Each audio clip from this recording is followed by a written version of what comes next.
عبيط يالا، جاي تتقدم لبنتي ويوم ما تتقدم جاي تتقدم بدي. حضرتك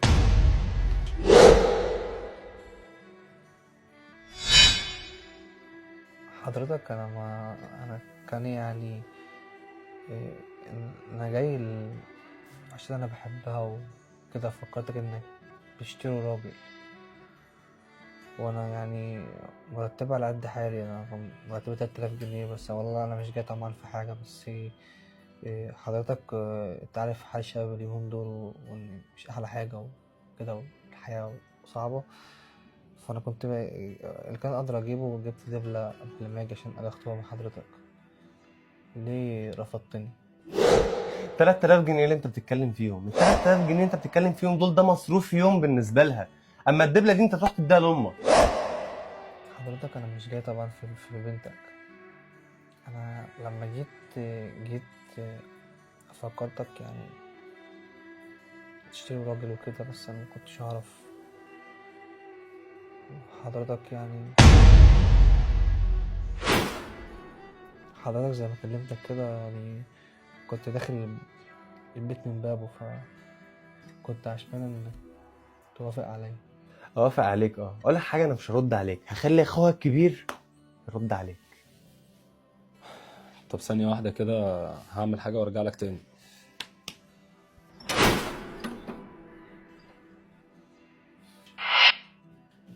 ايه في ايه؟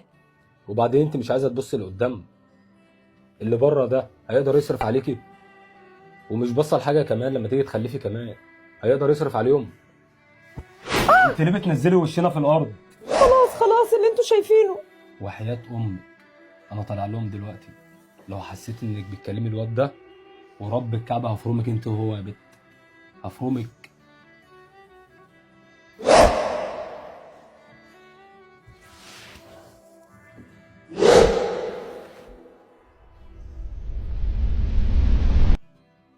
حضرتك انا لازم استأذن دلوقتي عشان جيت في وقت مش مناسب وكده، فانا هضطر امشي. لما اخويا يطلع من الأوضة اعرف ان انا مشيت. استأذنك.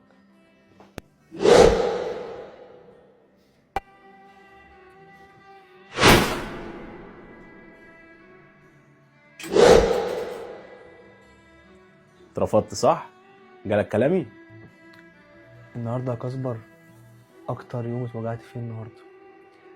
الانسان اللي بحبها ابوها رفضني،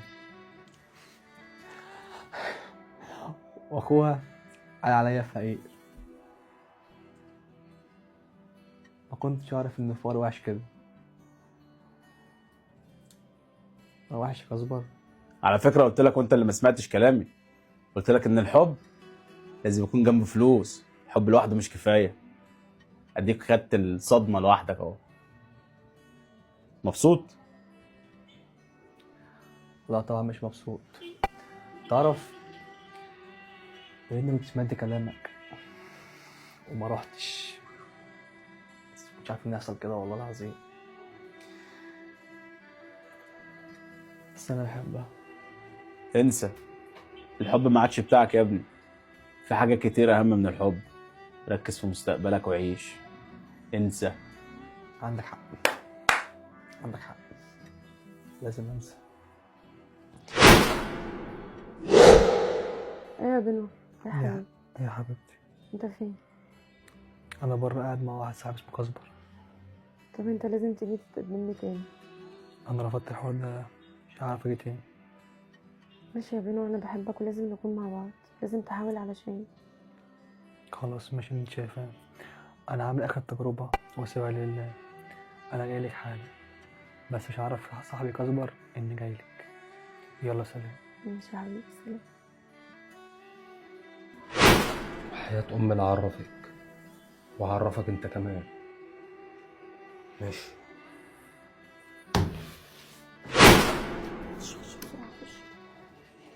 هو انا مش رفضتك يا ابني؟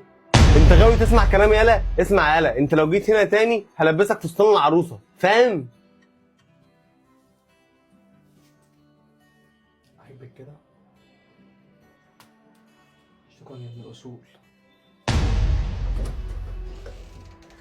بنوة عاجبك كده؟ حسبي الله ونعم الوكيل فيكم، منك لله. يا صافي،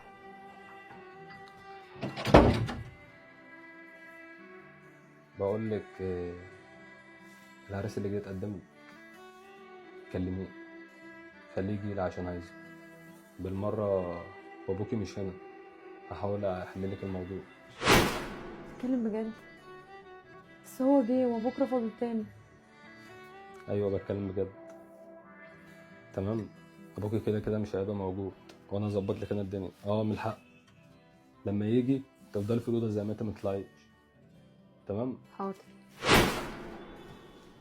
يا مسهل يا رب. ايوه.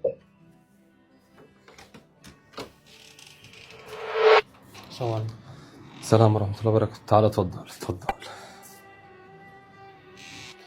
اتفضل. ثواني وجاي لك اهو.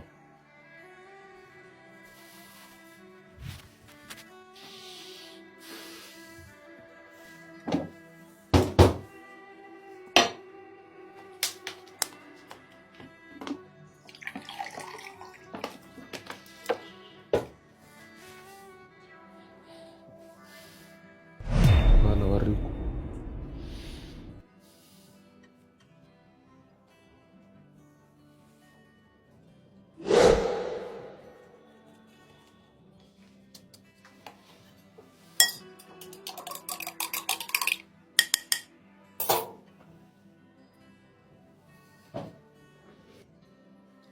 منور الدنيا يا معلم. امسك اشرب، شكلك جاي تعبان من بره. شكرا. اشرب، ما تقلقش، اشرب كمان. هات كفايه. عن حضرتك كنت مكلمني في التليفون وقلت لي تعالى عايزك في موضوع عشان موضوع صافي وكده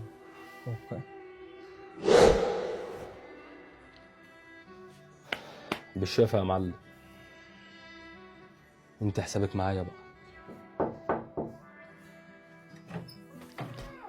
يا صافي، يا حبيبي. عامله ايه؟ الحمد لله. عريسك جالك اهو يا ست، اتبسطي. امسكي اشربي عشان شكلك عطشانه من كتر الفرحه. بجد اشربي انت اشربي.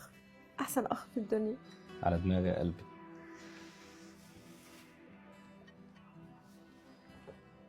اشربي كمان، شكلك عطشانه من الفرحه بقى.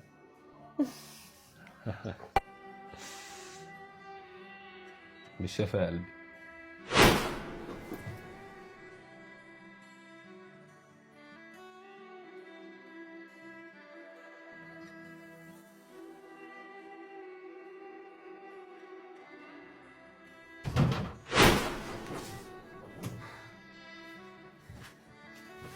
انت كده يا روح امك. ايوه، انت كده كمان يا روح امك.